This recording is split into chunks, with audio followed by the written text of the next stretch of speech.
प्रत्येक वित्तीय वर्ष में हम अपने आयकर की गणना करते हैं और देखते हैं कि हमें कुल कितना टैक्स लग रहा है या फिर टैक्स लग भी रहा है या नहीं। इसका कैलकुलेशन हम सामान्य रूप से करते हैं। अब यदि हम बात करें फाइनेंशियल ईयर 2024-25 की, तो इसमें भी हमें अपने इनकम टैक्स का कैलकुलेशन करना है, जिसे आप इस एक्सेल सीट से बहुत ही इजीली केवल कुछ बेसिक एंट्री करके कर सकते हैं। अब यदि इस एक्सेल सीट की हम बात करें तो इसे आप डिस्क्रिप्शन बॉक्स से डाउनलोड कर सकते हैं बहुत ही इजीली एक सिंगल क्लिक करके। जैसे आप डाउनलोड करेंगे, इसे ओपन करेंगे तो कुछ इस प्रकार का इंटरफेस आएगा, जिसमें पहली सीट आपको मिलेगी एनुअल पे डिटेल्स की। इसमें आपको अपनी सामान्य जानकारी, जैसे आपको अपना नाम लिखना है, designation, unique ID, treasury code, वो सारी डिटेल आप इसमें फिल कर दें। आपके ऑफिस का नाम, डीडीओ का नाम या फिर पैन नंबर, आधार नंबर, वो जो डिटेल है वो सभी कुछ इसमें फिल कर दें।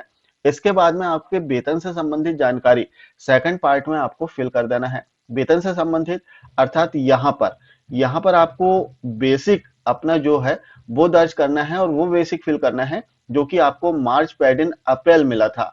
जो भी मार्च पेड इन अप्रैल आपका बेसिक रहा हो वो केवल आप यहाँ पर दर्ज कर दें। और जैसे आप दर्ज करेंगे तो इसके बाद में इस बेसिक पर जितना डीए आपको मिला होगा वो ऑटो कैलकुलेट होकर यहाँ पर आ जाएगा। इसके बाद में आपको एचआरए दर्ज करना है। जो भी एचआरए आपको मिल रहा हो वो यहाँ पर फिल कर दें। आप लास्ट में देखेंगे कि आपकी जो ग्रॉस सैलरी है वो यहाँ पर ऑटो कैलकुलेट होकर आ जाएगी। अब एक बार आप चेक कर लें कि इतनी ही ग्रॉस सैलरी आपकी हुई है या नहीं। यदि ग्रॉस सैलरी इतनी नहीं आ रही है तो एक बार आप अच्छे से चेक कर लें कि कहाँ आपने त्रुटि किया है और उसे सुधार लें।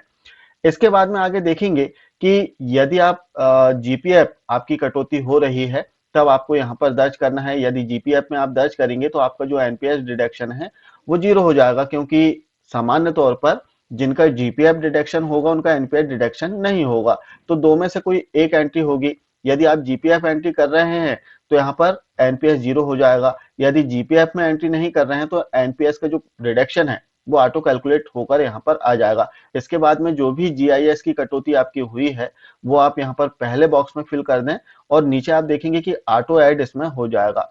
लास्ट में आप देखेंगे कि प्रोफेशनल टैक्स आपका कितना डिडक्ट हुआ है, क्योंकि कुछ कर्मचारियों का प्रति माह डिडक्ट होता है, कुछ ऐसे भी कर्मचारी होते हैं जो एक साथ इसमें डिडक्शन करा लेते हैं या फिर दो पार्ट में डिडक्शन कराते हैं। तो जिस माह में डिडक्शन हुआ हो उस माह में आपको यहाँ पर प्रोफेशनल टैक्स ऐड कर देना है कितना आपका डिडक्शन हुआ है। इसके बाद यदि इनकम टैक्स आपका कटा हो माहवार तो आप यहाँ पर दर्ज कर सकते हैं। इसके अतिरिक्त कोई अन्य डिडक्शन आपका हुआ हो तो लास्ट कॉलम में आपको दर्ज कर देना है। और लास्ट में आप देखेंगे कि 22 नंबर के कॉलम में जो टोटल डिडक्शन है आपका वो आ जाएगा और जो नेट सैलरी आपको प्रति माह मिली है वो लास्ट के कॉलम में आपको देखने के लिए मिल जाएगी। तो आप एक बार चेक कर लें कि नेट सैलरी आपको इतनी ही मिली थी या नहीं। यदि इसमें कहीं त्रुटि है तो एक बार फिर से अच्छे से चेक करके इसमें जो डेटा है वो फिल करें। जब आपने अपनी फर्स्ट शीट कंप्लीट कर ली, इसके बाद में केवल इतनी सीट पर काम करना है आपको। आगे की सीट में ज्यादा कोई काम नहीं करना है, क्योंकि आगे की सीट में जो टैक्स का कैलकुलेशन है वो ऑटो कैलकुलेट हो जाएगा और कंपेयर भी होगा कि किस टैक्स रिजीम में आपको कम टैक्स लग रहा है। जैसे हमने फर्स्ट शीट में डिटेल फिल कर दिया, अब अगली सीट में हम देखेंगे कि न्यू टैक्स रिजीम में कितना टैक्स लग रहा है।